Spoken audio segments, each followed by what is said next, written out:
Bonjour à tous, à toutes et aux autres. Aujourd'hui, c'est la thérapeute de couple qui vous parle et je vais vous lister 6 comportements qui sont néfastes pour le couple.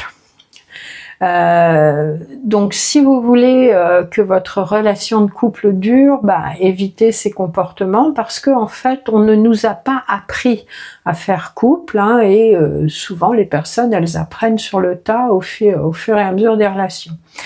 Alors un comportement qui peut détruire le couple, c'est la fusion, c'est-à-dire 1 plus 1 égale 1.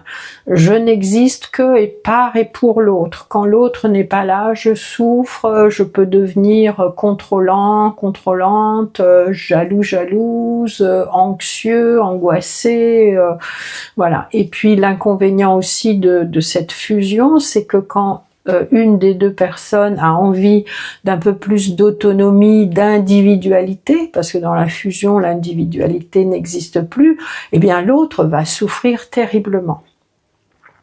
Deuxième comportement ou attitude, je veux dire, qui va détruire le couple, ce sont les attentes irréalistes.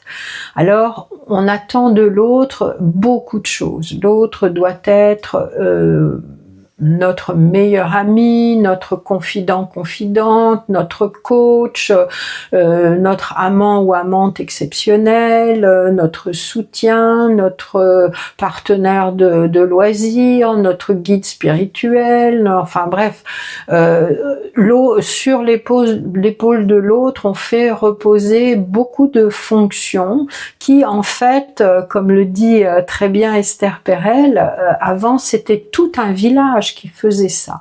Donc, est-ce qu'on peut pas justement redonner un petit peu à d'autres personnes ces fonctions-là pour que notre partenaire ne ploie pas sous toutes nos attentes et toutes ces missions qu'on lui confie?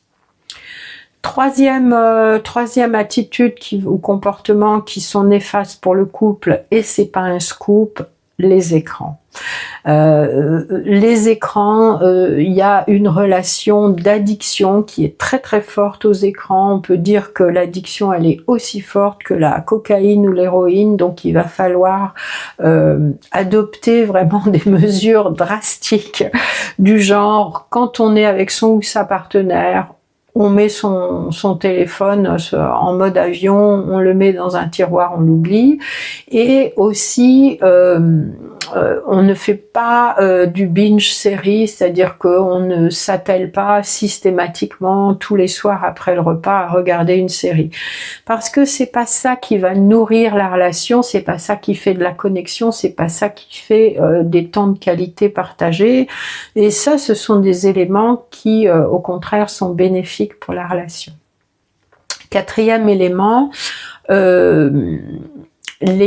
l'absence de projet commun. Alors, on n'est pas obligé d'être d'accord sur tout, bien évidemment, mais il faut un minimum dans le sens où on doit avoir des projets communs, ne serait-ce que mettre en place ou entretenir l'habitation, des projets autour de fonder une famille, éduquer des enfants, des projets autour de vie associative, des projets autour de l'art, des projets autour des loisirs, avoir des opinions politiques plus ou moins congruentes et surtout avoir une vision de la relation de couple qui soit partagé. Et c'est pour ça que moi je vous encourage à écrire un contrat de couple où vous nommez les points principaux, comment on gère l'argent, comment on gère l'éducation des enfants, et surtout quel type de relation on veut avoir. Est-ce que c'est une relation exclusive, non exclusive, et enfin quels sont les comportements du ou de la partenaire qui seraient un bris de contrat. Cinquième attitude qui est négative pour le couple, c'est ce que John Gottman appelait les cavaliers de l'apocalypse, Jean bégaye, pardon. Donc c'est tout ce qui va tourner autour de la critique, du mépris de l'autre personne ou de la relation. hein, tout ce qui est de l'ordre de avec mes ex c'était mieux par exemple, ça c'est très néfaste. Donc tout ce qui est de l'ordre aussi de la contre-attaque, de la dispute, de l'éloignement, de l'indifférence, tout ça, ça va vraiment pas du tout aider la relation. Et enfin, 6e élément que je vous donne, c'est la routine.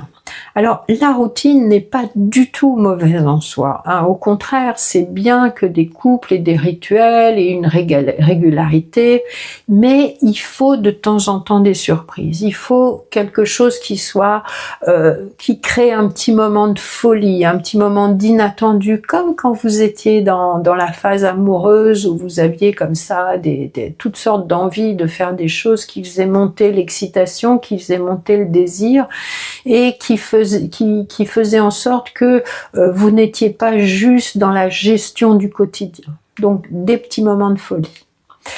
Voilà, j'espère que cette vidéo vous a été utile et si vous avez apprécié, n'hésitez pas à liker, partager, commenter et je vous dis à bientôt.